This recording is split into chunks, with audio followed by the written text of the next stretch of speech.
Je restais figé au milieu de la petite église de Cedar Valley, dans l'Oregon. La ville où j'avais passé toute mon enfance. La robe noire qui moulait ma silhouette frêle, amincie par des mois d'insomnie et d'inquiétudes incessantes, me suffoquait, comme si elle-même m'en voulait de mon impuissance. Devant moi, le cercueil blanc immaculé de Mason, celui de mon fils de 8 ans, reposait en silence, couvert de lys blanc, ses fleurs préférées. C'étaient les seules qu'il avait voulu planter dans le jardin une fois guéri. Un petit rêve simple, à jamais inachevé.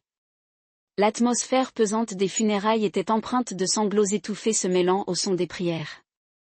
Je serrai les poings pour ne pas crier.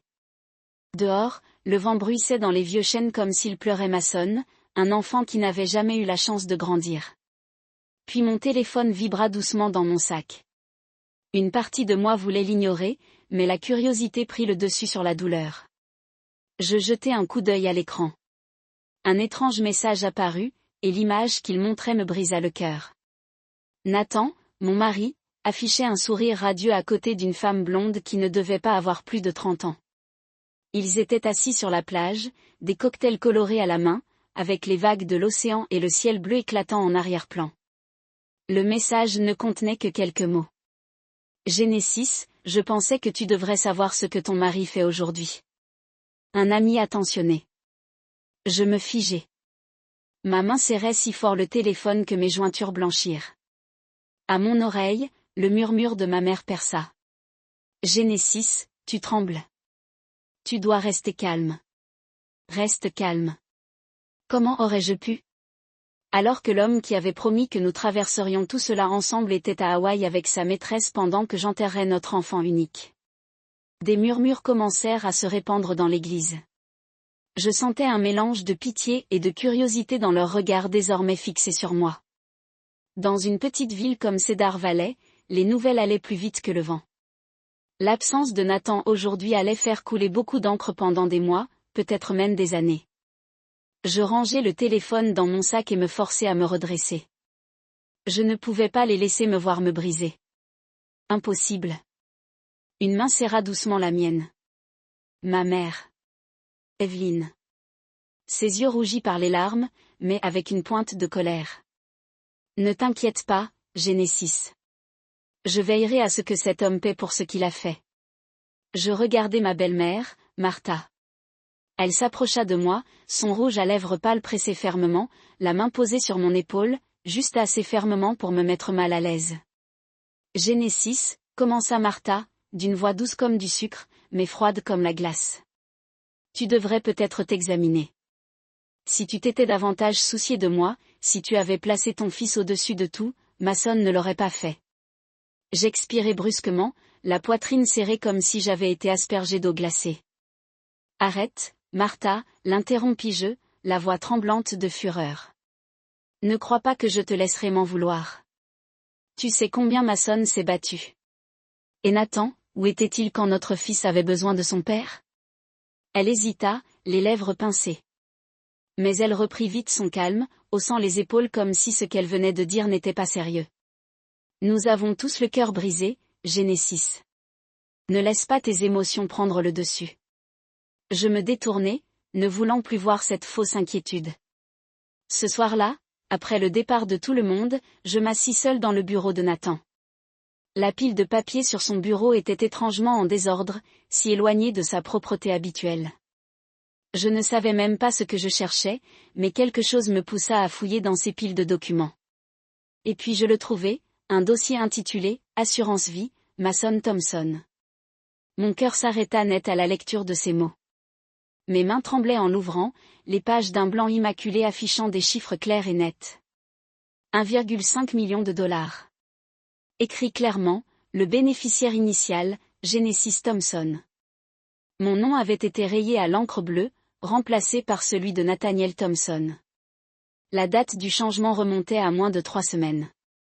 Je ne savais pas combien de temps je restais assis là, les yeux fixés sur ce dossier. La vérité me frappa comme une tempête. Je venais de perdre mon enfant. Et je réalisais alors que j'avais aussi perdu l'homme en qui jadis la plus grande confiance. Le lendemain matin, alors que j'emmenais Mason au cimetière une dernière fois, quelque chose me poussa à creuser plus profondément. De retour dans le bureau de Nathan, je fouillais chaque tiroir. Caché sous une pile de magazines de voyage se trouvait un autre dossier, un transfert de propriété partagée. Mon nom et la signature de Nathan apparaissaient ensemble, mais ma signature était clairement falsifiée. Un chalet au bord du lac que nous avions possédé ensemble était désormais répertorié comme propriété distincte de Nathan, et non plus d'une seule. J'ai compté au moins 3 autres propriétés qui avaient été les nôtres, désormais transférées à lui seul. À la tombée de la nuit, mon téléphone vibra. Un message d'un numéro inconnu. Il faut qu'on se parle. Retrouvons-nous au café de Maple Street. Samantha. Samantha. Mon cœur s'emballa.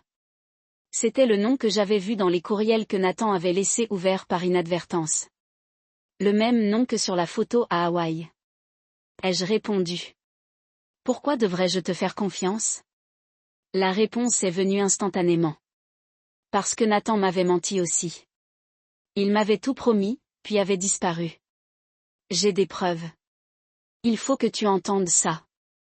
J'ai regardé par la fenêtre, l'obscurité extérieure engloutissant la ville.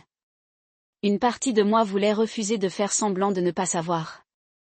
Mais le visage de Mason est apparu dans mon esprit. Ses yeux clairs, emplis d'espoir.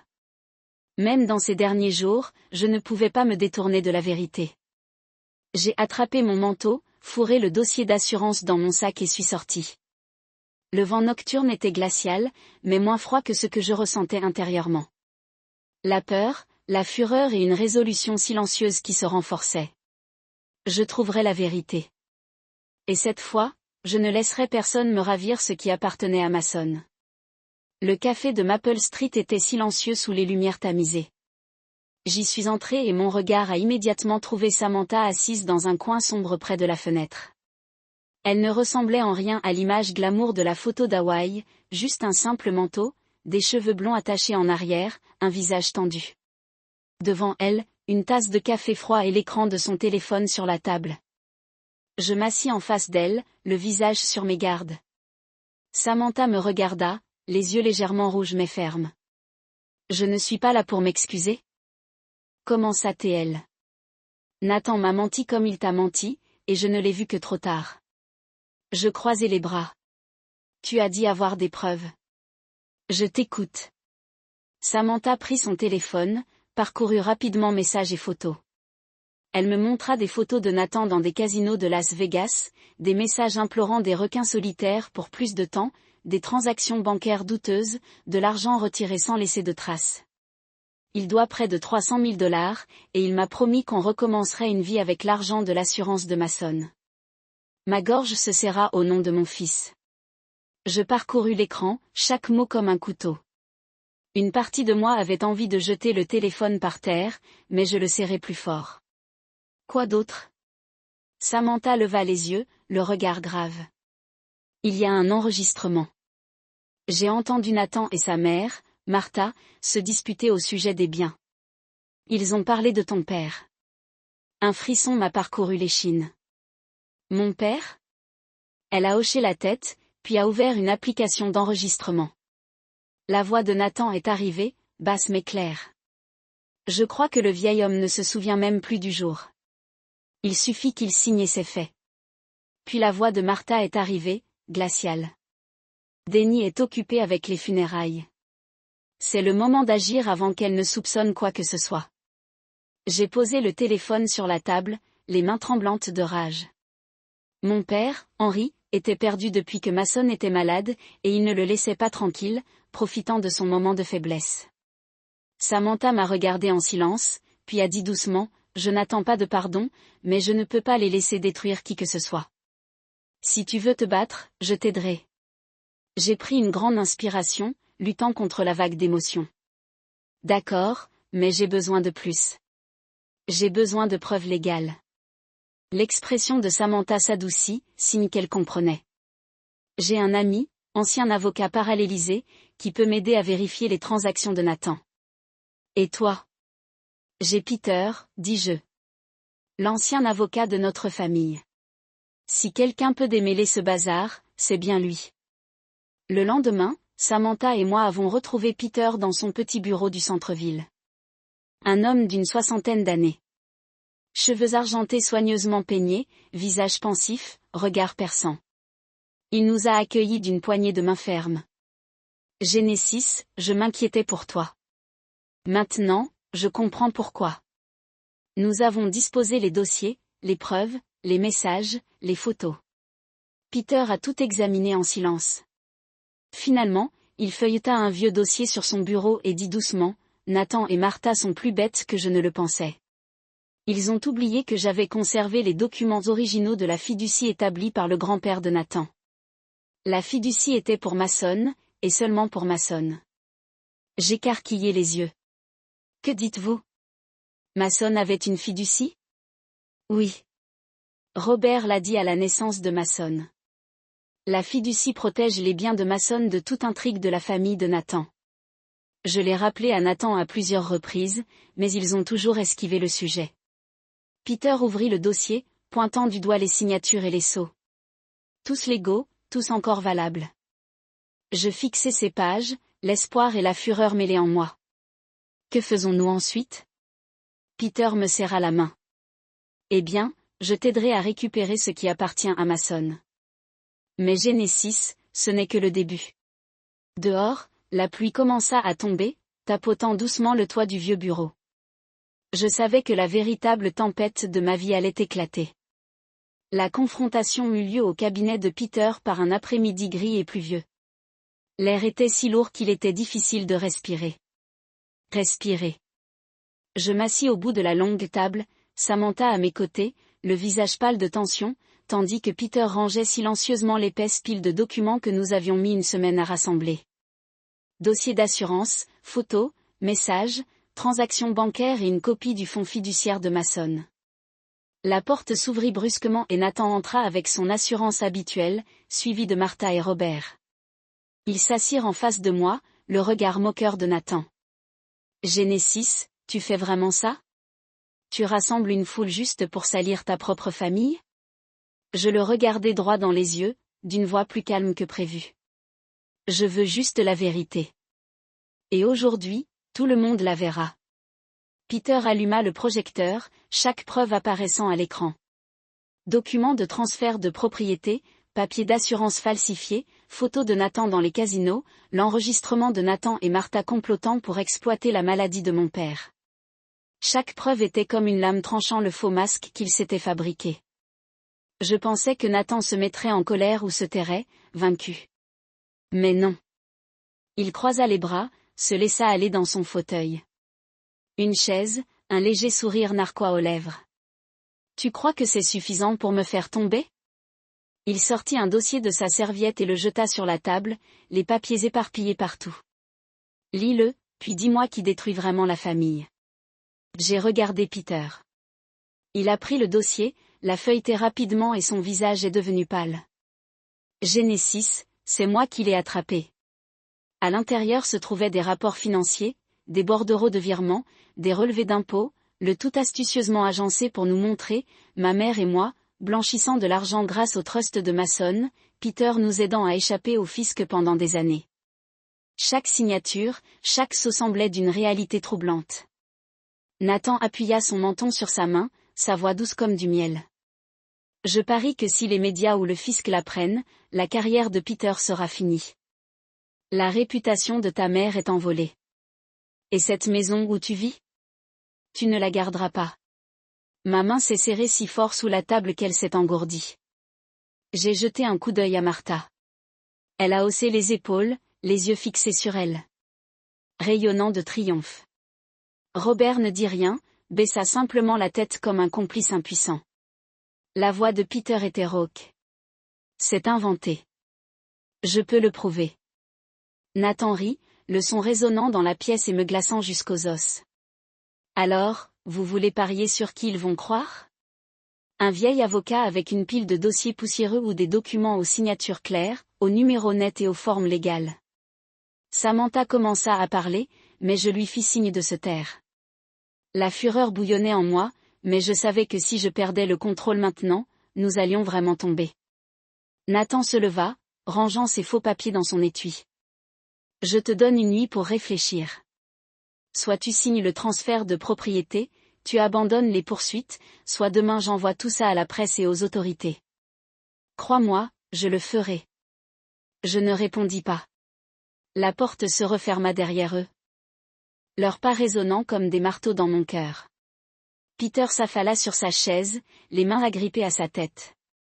Samantha me regarda. Son visage blanc comme un linge. Ils nous ont parfaitement piégés, dit Peter d'une voix étranglée. Nous perdrons tout si nous ne renversons pas la situation. Je fermai les yeux, pris une grande inspiration, essayant de calmer la tempête intérieure. La peur et la fureur se transformèrent en une nouvelle détermination. Nous ne tomberons pas. Il y aura un moyen. Il le faut. La pluie venait de cesser lorsque je retournai chez ma mère, aux abords de Cedar Valley. Le ciel gris projetait encore une lourde obscurité, mais je m'en fichais désormais. En moi, tout me semblait comme une tempête contenue, prête à éclater. J'ouvris la porte, mes chaussures mouillées laissant des traces sur le carrelage usé. Dans la cuisine, ma mère, Evelyn, préparait le thé. Le visage pensif, les mains aussi fermes que jamais. Elle leva les yeux en me voyant, son regard lisant mon âme en un instant. Tu les as affrontés, n'est-ce pas? Je ne pus faire qu'un léger geste, la voix pleine d'épuisement. Maman, nous avons perdu Nathan. Il a assez de fausses preuves pour nous enterrer tous. Evelyn elle a posé sa théière, a tiré une chaise et s'est assise en face de moi, ses yeux brillant d'une force que je n'avais pas vue depuis si longtemps. Genesis, écoute-moi. Crois-tu vraiment que je suis restée à l'écart de tout ça? Je n'allais pas les laisser détruire notre famille. Je l'ai regardée, perplexe. Elle a ouvert la porte sous la table et en a sorti un épais dossier fermé par un vieil élastique. Dès que Nathan a commencé à négliger Mason, j'ai eu des doutes. J'ai engagé quelqu'un pour le surveiller, l'enregistrer et rassembler des preuves. Je n'ai rien dit parce que tu avais déjà eu assez de mal avec Mason. Mes mains tremblaient en ouvrant le dossier. À l'intérieur se trouvaient des photos de Nathan rencontrant des requins solitaires, des copies de transferts d'argent douteux, des enregistrements des conversations de Nathan et Martha. Ce vieil homme est hors jeu. Tant que Genesis est distraite par le garçon, nous saisirons tous les biens avant qu'elle ne s'en aperçoive. J'ai serré les papiers forts, un goût amer de fureur me montant à la gorge. Maman, pourquoi ne m'as-tu pas prévenu plus tôt? Elle m'a pris la main. Sa voix s'adoucit. Parce que je devais m'assurer que tout était suffisamment solide pour te protéger. Et maintenant, il est temps que tu saches la vérité. Elle repoussa sa chaise, ouvrit le placard et en sortit une petite boîte en métal. À l'intérieur se trouvaient des copies de documents notariés, les signatures irréfutables de mon père et d'Henri. Ton père a tout signé au trust pour toi et Mason avant que Nathan ne puisse faire quoi que ce soit. Te souviens-tu de cette nuit où ton père était le plus clair? La nuit où Mason a été admis pour la dernière fois. Je me souvenais de ce moment rare. Il m'a regardé avec des yeux clairs, m'a serré la main et a dit, « Je suis toujours là pour prendre soin de toi, Genesis. » Un petit air entendu a traversé son visage. Ce soir-là, je lui ai fait signer les papiers en présence de l'avocat et des témoins. Tout était légal. Nathan pensait avoir gagné, mais ce qu'il a en réalité, ce sont des bouts de papier sans valeur. Je me suis affalée sur la chaise, les larmes aux yeux, non pas de tristesse, mais parce qu'une lueur d'espoir avait percé l'obscurité. Tu m'as sauvée. Tu as sauvé Mason. Ma mère a secoué la tête en me serrant fort la main. Non, Genesis. Ton père est celui qui a sauvé cette famille. Il t'a toujours aimé et protégé du mieux qu'il a pu. J'ai regardé par la fenêtre où les premiers rayons de soleil commençaient à percer les nuages sombres. La bataille n'était pas terminée, mais maintenant j'avais une arme. Ma mère, que faisons-nous maintenant? Ma mère repoussa sa chaise, le regard résolu. Nous emportons ces preuves là où Nathan ne peut ni corrompre ni menacer personne.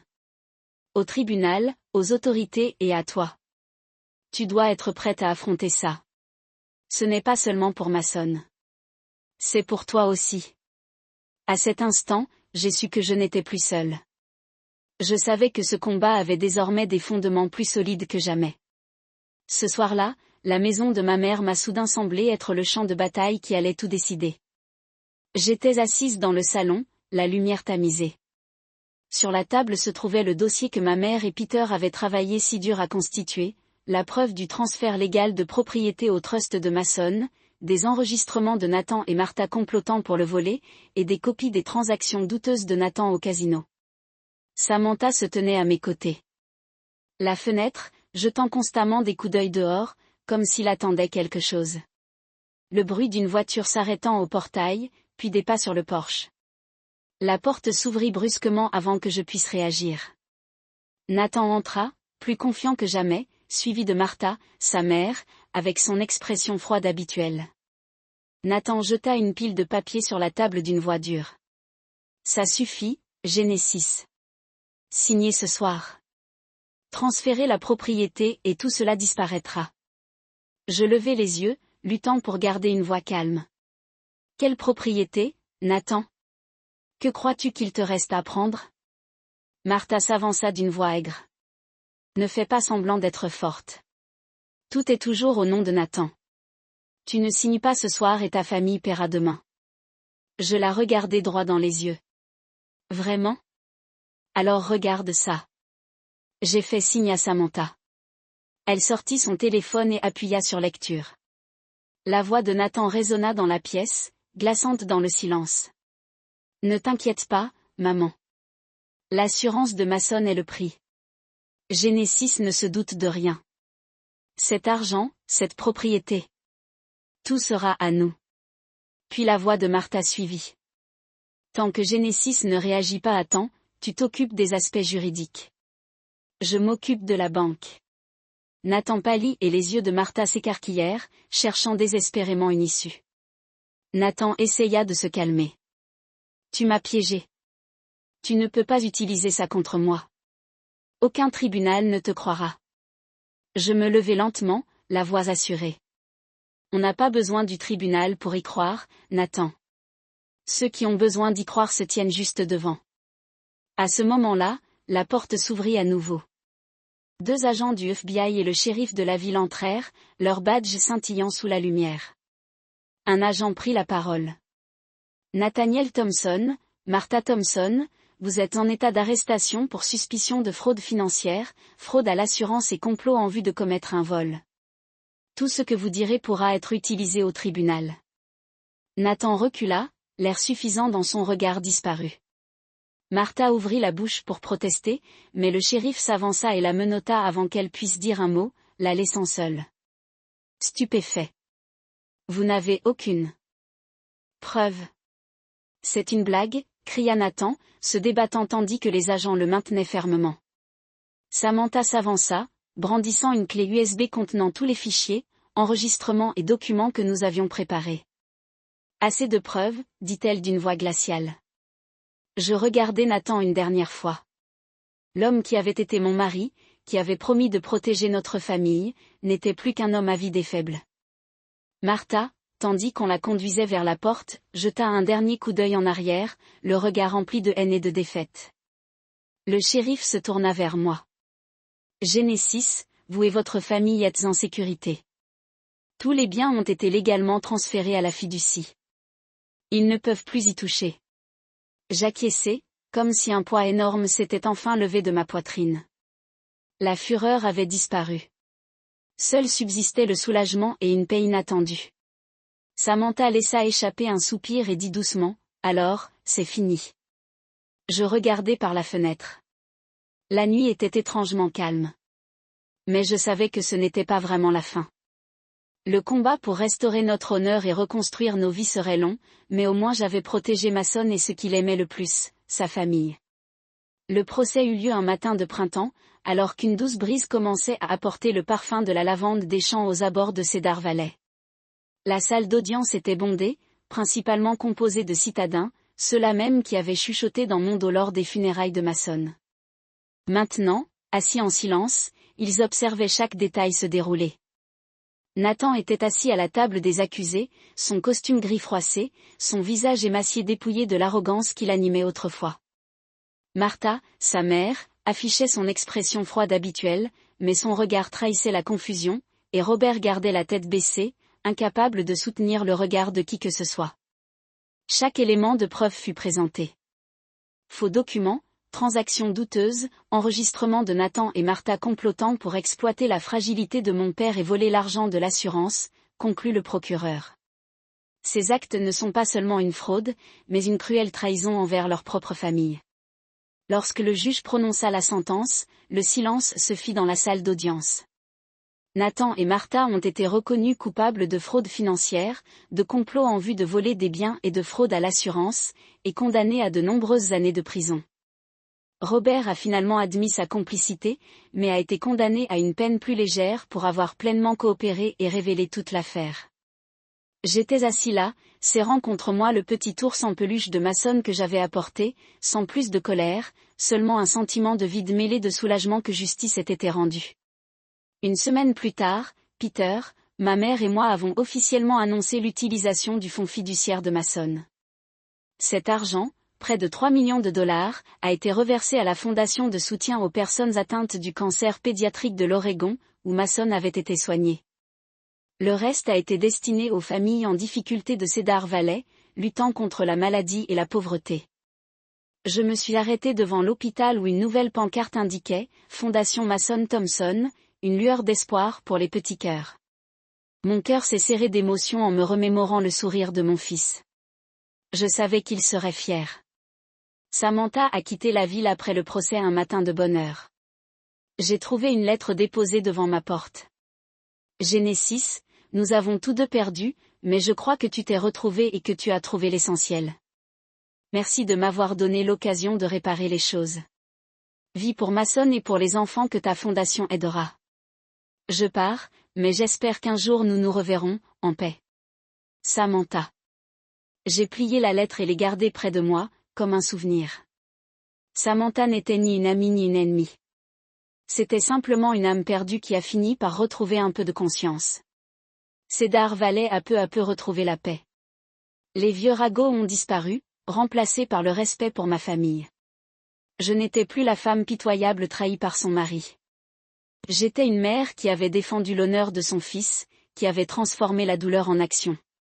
Un matin d'automne, le ciel de Cedar Valley était d'un bleu éclatant. Je tenais la main de mon père tandis que nous marchions lentement sur le chemin de pierre menant au petit cimetière au sud de la ville. La brise fraîche portait le parfum de l'herbe fraîchement coupée et des fleurs sauvages. Nous nous sommes arrêtés devant la tombe de Mason, une pierre tombale en marbre blanc gravée de lettres délicates que j'avais choisies avec tant de soin. Je me suis agenouillé et j'ai déposé un petit ours en peluche gris au pied de la tombe.